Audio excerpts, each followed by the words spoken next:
So welcome back to my channel guys. मैं हूं आपका दोस्त भास्कर वर्मा, लेके आया हूं HTML सीरीज की एक और वीडियो। दोस्तों हम बात कर रहे हैं फॉर्म की। फॉर्म के बारे में हमने पीछे 2-3 वीडियो बना चुके हैं, ठीक है।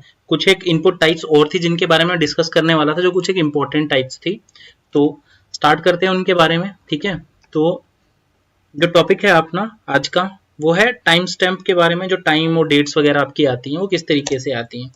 तो टाइम की अगर बात करें तो टाइम के अंदर हमारा होता है नॉर्मल टाइम होता है, उसके बाद टाइम स्टैम्प में आपका वीक आता है, हफ्ता, फिर उसके बाद आपका मंथ आता है, उसके बाद मान लो एक डेट आती है, ठीक है। डेट करके टाइम स्टैम्प होता है और उसके बाद है डेट टाइम लोकल करके एक, ठीक है। डेट टाइम लगा लो जिसके अंदर डेट और टाइम दोनों एक साथ आते हैं, ठीक है। स्टार्ट करते हैं फर्स्ट के साथ। सबसे पहले करते हैं टाइम के साथ स्टार्ट, ठीक है। टाइम के अंदर आपका क्या होता है, मिनट्स और घंटे, दो ही चीजें होती हैं, ठीक।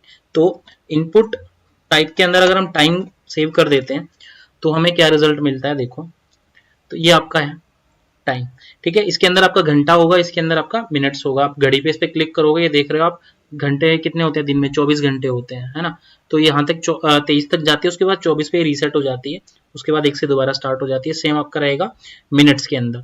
बहुत से फॉर्म होते हैं जहाँ पे आपको टाइम मेंशन करना होता है, तो वहां पे इसका आप यूज कर सकते हो कि भाई आप 3:08 किसी चीज का आपको टाइम डालना है, तो आपने 3:08 डाल दिया उसके अंदर टाइम और आगे फॉर्म सबमिट कर दिया।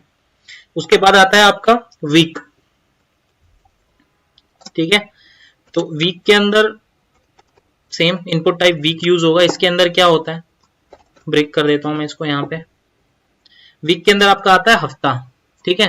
हफ्ते में आपका आएगा, मान लो आपने अक्टूबर 2000 के अंदर कोई भी वीक सिलेक्ट करना है, तो ये वीक्स आ गए उसके अंदर, ठीक है। ये वीक्स हैं उसके अंदर।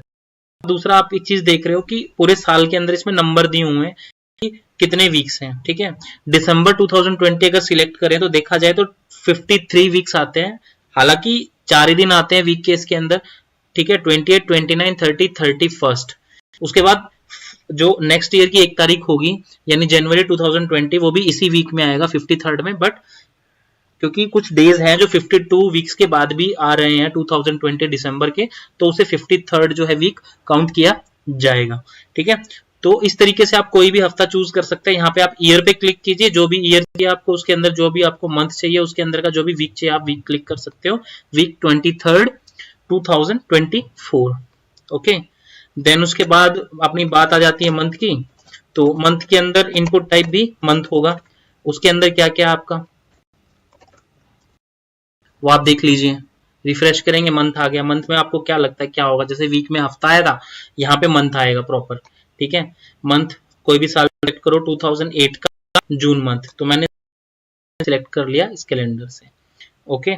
उसके बाद अगर हाँ एक चीज और दिख रही है आपको, अगर यहाँ पे आप दिस मंथ पे क्लिक करोगे तो करंट मंथ आ जाएगा आपका, ठीक है। अक्टूबर 2020 चल रहा है। ये आपका क्या होता है, ब्राउजर आपके इस टाइम से सिंक्रोनाइज हो जाता है। अगर ये टाइम अगर ऑनलाइन आपका है, मान लो अगर आपने इंटरनेट कनेक्ट किया हुआ है, तो ऑनलाइन टाइम के साथ सिंक्रोनाइज होकर ऑनलाइन आपका डेट और जो टाइम है वो सिंक्रोनाइज करके आपको प्रॉपर एग्जैक्ट डेट और टाइम आज का दिख। उसके बाद बात आती है तो डेट का फॉर्मेट क्या होता है, जिसके अंदर डेट होता है, मंथ होता है और ईयर होता है, ठीक है। रिफ्रेश करेंगे, देखिए डेट मंथ ईयर कैलेंडर आ गया। जो नॉर्मल कैलेंडर होता है आप सिलेक्ट कीजिए कोई भी डेट मंथ ईयर। ये हमने 17 मई 2021 सिलेक्ट कर लिया, ठीक है। तो इस तरीके से आप कर सकते हो। टुडे अगर डालोगे तो आज की डेट सिंक्रोनाइज होकर आज का डेट, आज का मंथ और आज का ईयर जो है वो आ जाएगा। उसके बाद बात आती है डेट टाइम की, ठीक है। डेट, तो इसका जो इनपुट मेथड होता है वो डेट टाइम होता है। डेट टाइम लोकल की हम बात करेंगे, ठीक है। डेट टाइम लोकल के अंदर क्या होगा,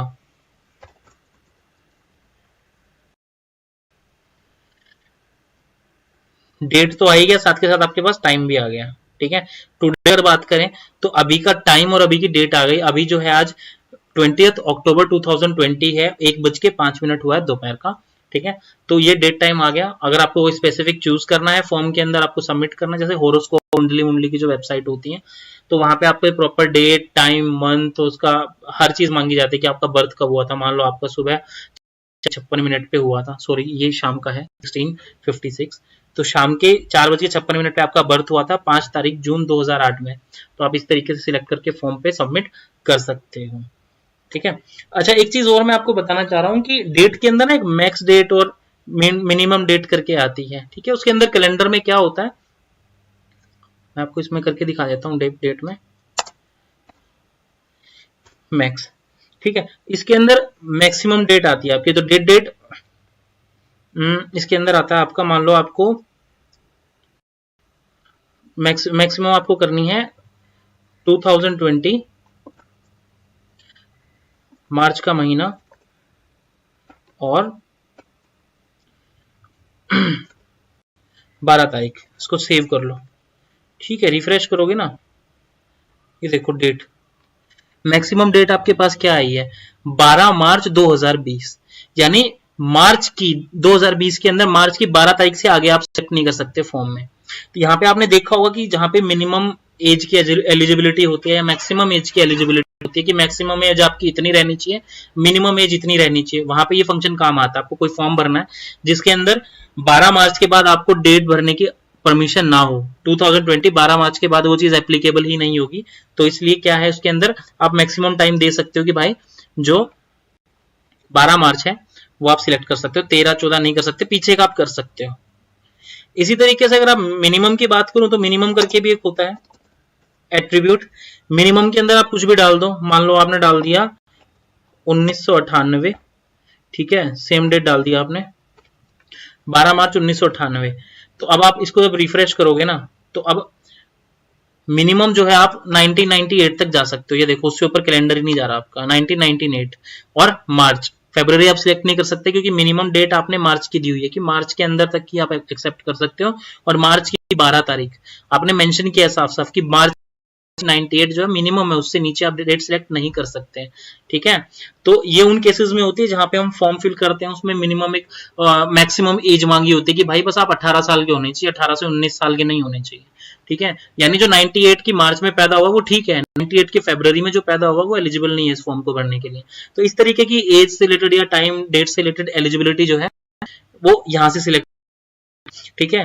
तो ये था दोस्तों आज का अपना टॉपिक, आशा करता हूँ आपको टॉपिक समझ में आया होगा। Don't forget to like subscribe and share, practically आप ट्राई करना मत भूलिएगा। वीडियो के बाद मिलते हैं नई वीडियो के साथ, तब तक के लिए goodbye and take care.